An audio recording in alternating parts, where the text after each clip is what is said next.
La République démocratique du Congo a souvent été obligée de rembourser autant de millions de dollars américains à cause de la faible capacité d'absorption de fonds alloués pour la réalisation de projets divers. Cette réunion a permis le partage d'informations avec les différents bailleurs de fonds, bi- et multilatéraux qui accompagnent le gouvernement congolais. L'un après l'autre, partenaires avouent la nécessité de ces genres de rencontres pour s'accorder sur ce qui doit être fait ensemble en RDC. La Chine a agréé l'idée, autant que le couple franco-allemand. Nous pensons aussi que c'est une très importante chose d'avoir un bon suivi du côté du gouvernement congolais.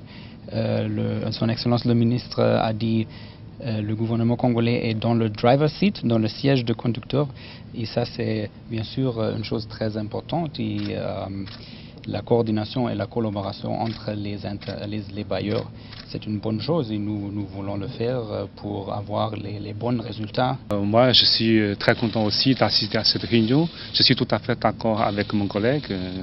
C'est très important pour les bailleurs de fonds et pour le pays congolais. Je crois que le ministre, son excellent monsieur le ministre, il a bien dit.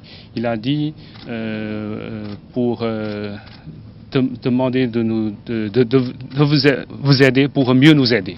Nous apporterons effectivement toutes les informations nécessaires qui viseront à mieux consolider effectivement la vision et la perception de ce qu'apportent les partenaires techniques et financiers aux côtés du gouvernement congolais.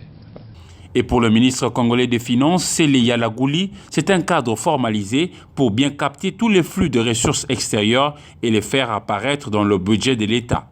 L'écueil que nous avons remarqué, c'est qu'une fois que les projets sont approuvés, financés, la mise en exécution pose beaucoup de problèmes d'un point de vue de gestion fiduciaire en ce qui concerne la gestion financière, la gestion de passation de marché, la gestion technique de projet même.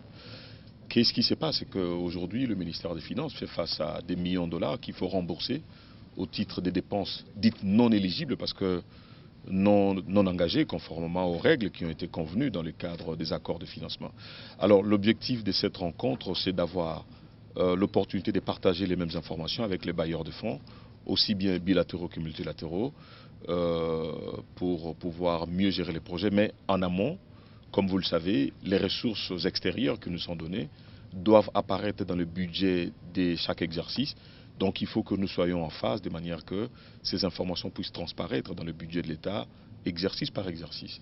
Dans cet exercice de partage d'informations et d'harmonisation, plusieurs ministères rentrent dans la danse. La coopération régionale et internationale, le ministère du Plan et celui du Budget.